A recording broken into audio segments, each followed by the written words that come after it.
నమస్తే. ప్రస్తుతం మనం ఉస్మాన్ యూనివర్సిటీలో ఉన్నాం. సో నిన్న ఏదైతే నిమజ్జనం చేస్తున్న టైంలో ఆర్ట్స్ కాలేజ్లో ఏదైతే నిమజ్జన వేడుకలు ఏర్పాటు చేశారో, సో అందులో ఇటు ఉస్మాన్ యూనివర్సిటీకి సంబంధించిన ఎన్ఎస్యుఐ సంబంధించిన నాయకుల పైన ఏబీవీపీ నాయకులు దాడి చేశారు. సో అందులో కొంతమంది కూడా తీవ్ర దెబ్బలు కూడా తాగిన పరిస్థితి కనిపిస్తుంది. ఒకసారి మాట్లాడదాం. మనతో పాటు ఎన్ఎస్యుఐ నాయకులు చంద్రన్న గారు ఉన్నారు. నమస్తే అన్న. చెప్పండి అన్న, అసలు నిన్న ఏం జరిగింది? ఎవరు దాడి చేశారు? నిన్న తెలంగాణ రాష్ట్ర ప్రభుత్వము ఇచ్చిన పిలుపులో భాగంగా ప్రజాప్రభుత్వానికి సంబంధించినటువంటి కార్యక్రమానికి తెలంగాణ ఉస్మానియా యూనివర్సిటీలో ఉన్నటువంటి కాంగ్రెస్ నాయకులు దానికి సంబంధించినటువంటి ఫ్లెక్సీ ఏర్పాటు చేయడం జరిగింది.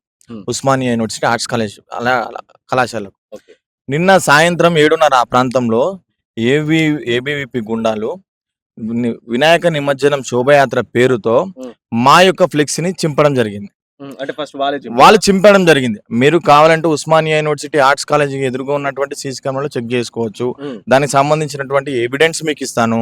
దానికి సంబంధించినటువంటి పూర్తి ఆధారాలు విజువల్ గా కూడా మనుషులతో పాటు విద్యార్థులతో పాటు నేను ఇప్పిస్తాను. తర్వాత ఎందుకు చింపిరో, దేనికోసం చింపిరో, కారణం ఏంటి అని అడగడానికి వెళ్తే తోటి విద్యార్థి నాయకుల పైన, తోటి విద్యార్థి సంఘం వేరే అనదర్ సంఘం పైన నాయకుల పైన కూడా తీవ్రమైనటువంటి పదజాలంతో తీవ్రమైనటువంటి దాడి చేయడం, అది 100% ఉద్దేశపూర్వకంగా జరిగింది. ఈ ఉద్దేశపూర్వకంగా ఏంటి అంటే, ఉస్మానియా యూనివర్సిటీలో కాంగ్రెస్ పార్టీకి సంబంధించినటువంటి భావాజాలాన్ని మరొకరు తీసుకోకూడదు, మరొకరు ఎత్తుకోకూడదు. ఈ ఉస్మానియా యూనివర్సిటీలో బీజేపీ ప్రభుత్వం సంబంధించినటువంటి భావాజాలాన్ని సపోర్ట్ చేసినటువంటి ఏబీవీపీకి సంబంధించినటువంటి నాయకుల భావాజాలం ఉస్మానియా యూనివర్సిటీ ప్రాంతంలో ఉండాలనే ఉద్దేశంతో కాంగ్రెస్ పార్టీకి సంబంధించినటువంటి భావాజాలం ఉండొద్దు అని విద్యార్థి నాయకుల పైన, ఎన్ఎస్యుఐ నాయకుల పైన, యూత్ కాంగ్రెస్ నాయకుల పైన తీవ్రమైనటువంటి దాడి చేయడం జరిగింది. ఇది రాజకీయ ఘర్షణ లేకపోతే విద్యార్థుల ఘర్షణ? 100% బీజేపీ సంబంధించినటువంటి విద్యార్థి సంఘం, ఒక రాజకీయ పార్టీకి సంబంధించినటువంటి విద్యార్థి సంఘం ఈ యూనివర్సిటీలో బీజేపీ భావాజాలము మాత్రమే పెంపొందించాలి, వేరే విద్యార్థి సంఘాలు ఉండొద్దు, వేరే నాయకులు ఉండొద్దు, వేరే నాయకులు ఎదగొద్దు అనే ఉద్దేశంతో 100% వాళ్ళు ఉద్దేశపూర్వకంగా చేసిన దాడి 100% ఇది. అసలు ఏం జరిగిందన్న? మీరు నిన్న నిమజ్జనం టైంలో డీజే పెట్టారు, అందరు డాన్స్ చేస్తున్నారు, చూసినాం అది. సో మీరు సీన్ ఎంటర్ కాగానే సో ఏం జరిగింది అసలు? ఎట్లా స్టార్ట్ అయింది? యాక్చువల్లీ అక్కడ వలిగొండ నరసింహ అన్న మాకు సంబంధించినటువంటి యూనివర్సిటీకి సంబంధించినటువంటి ఒక కాంగ్రెస్ పార్టీ లీడర్. ఆయన ప్రజాప్రభుత్వానికి సంబంధించినటువంటి ప్రజాపాలనకు సంబంధించినటువంటి ఒక ఫ్లెక్సీ ఏర్పాటు చేయడం జరిగింది. మార్నింగ్ 11 o'clock ఏర్పాటు చేయడం జరిగింది. ఈ 7:30 ఆ ప్రాంతంలో ఏబీవీపీ గుండాలు వినాయక నిమజ్జనం తీసుకొచ్చి ఆర్ట్స్ కాలేజీ ముందల అసభ్యమైనటువంటి పాటలతో, డీజే సాంగ్లతో ఇష్టం వచ్చినట్టు డ్యాన్స్ చేయడంతో సరే జరిగింది, వాళ్ళ ఎంజాయ్ వాళ్ళు చేసుకుంటున్నారు.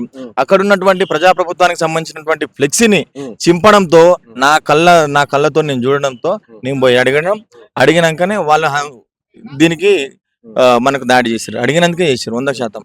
ఎంతమంది ఓవరాల్? ఎంతమంది? లేదన్నా ఒక 50 మంది ఉంటారు. అందులో ముఖ్యంగా ఐడెంటిఫై చేసి 8 మంది పేర్లు ఇచ్చినాము.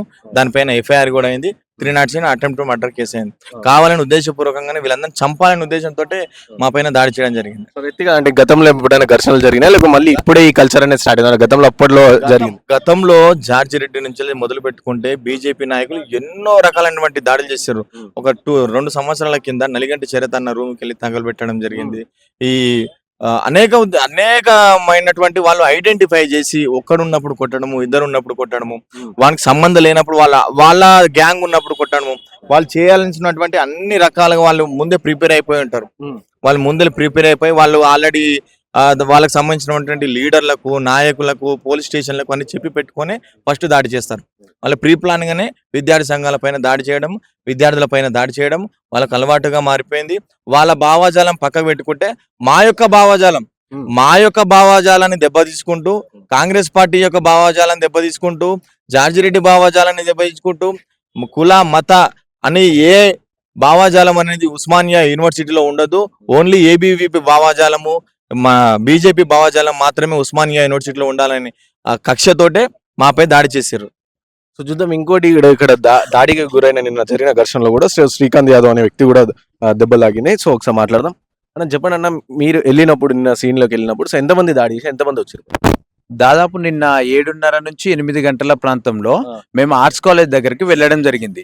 ఏదైతే బహుజన విద్యార్థి నాయకుడుగా ఈ ఉస్మానియా యూనివర్సిటీ నుంచి బహుజన గొంతుకగా ఉండి బహుజనుల తరఫున పోరాడే వ్యక్తిగా, కేంద్ర రాష్ట్ర ప్రభుత్వాల ప్రజా వ్యతిరేక విధానాల మీద పోరాడే వ్యక్తిగా నేను గతంలో కూడా వాస్తవానికి ఏబీవీపీ వాళ్ళు నన్ను టార్గెట్ చేసి నాకు బెదిరింపులు చేసిన విషయాలన్నీ కూడా మిగతా విద్యార్థి సంఘాలందరికీ కూడా తెలుసు.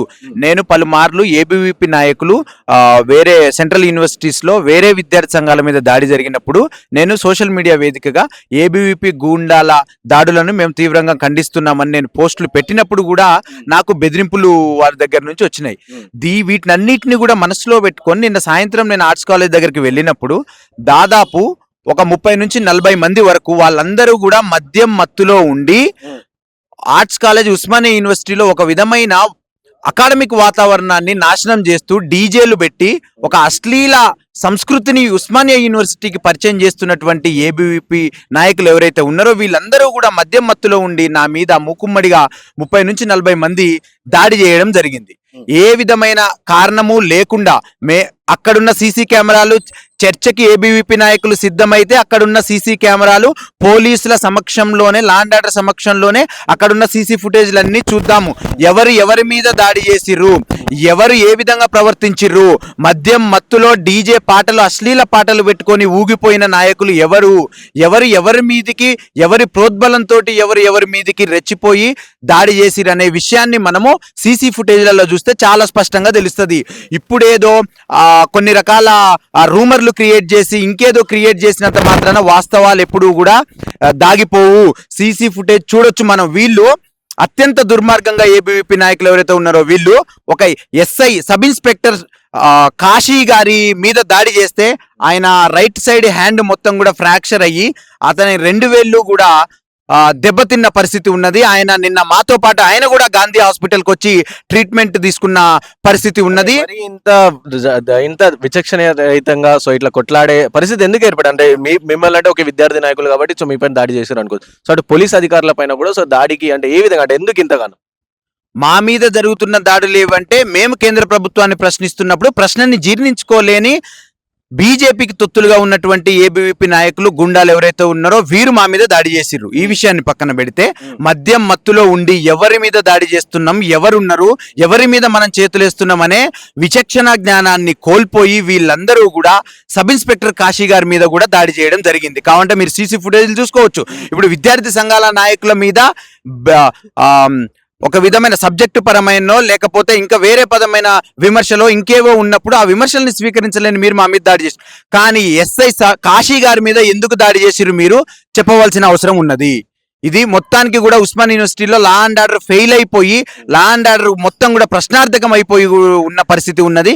ఉస్మానియా యూనివర్సిటీలో ఏబీవీపీ వాళ్ళు గత కొద్ది కాలంగా మొత్తం డీజేలు పెట్టి అశ్లీల సంస్కృతిని ఉస్మానియా యూనివర్సిటీకి పరిచయం చేస్తూ కొత్తగా వచ్చినటువంటి విద్యార్థులందరినీ కూడా కేవలం ఈ డీజే పాటలతో వీటిలో ఒక ఎంటర్టైన్మెంట్ సంస్కృతితోటి వాళ్ళని చూస్తున్నారు తప్ప ఏబీవీపీ వాళ్ళు ఒక ప్రజలకు ఉపయోగపడే ఒక సిద్ధాంతము లేదు, ఏమీ లేదు. వాళ్ళది మొత్తం కూడా ఒక రాద్ధాంతమే. మతపరమైన రాజకీయాలు చేయాలి, మోడీకి జై కొట్టాలి, కాదని ప్రశ్నించిన వాళ్ళ మీద దాడి చేయాలి. ఇది తప్ప ఉస్మానియా యూనివర్సిటీకి సంబంధించిన ఏబీవీపీ నాయకులకి వేరేవేవి కూడా తెలియదు. కాబట్టి ఖబర్దార్ ఏబీవీపీ గుండల్లారా, ఏదైతే దాడి చేసి విద్యార్థి నాయకుల మీద మరియు ఎస్ఐ కాశీ గారి మీద మీరు విచక్షణ రహితంగా తాగిన మత్తులో చేసిన దాడి ఏదైతే ఉందో దానికి ముమ్మాటికి కూడా తిరిగి మూల్యం చెల్లించాల్సి ఉంటుంది. మీరు ఉస్మానియా యూనివర్సిటీ వామపక్ష విద్యార్థి సంఘాలు, దళిత బహుజన విద్యార్థి సంఘాలు, బీసీ విద్యార్థి సంఘాలు అన్నీ కూడా మీకు తిరిగి మూల్యం చెల్లించడానికి సిద్ధంగా ఉన్నాం మేము.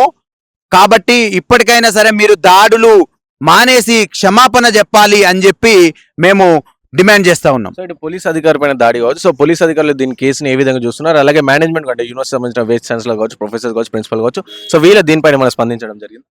ముందు అసలు ఉస్మానియా యూనివర్సిటీ యాజమాన్యాన్ని మనం ప్రశ్నించాల్సిన విషయం ఏంటంటే అంతంత పెద్ద డీజే సౌండ్స్ కు, డీజే బాక్సులకు ఎందుకు మీరు పర్మిషన్ ఇచ్చిర్రు?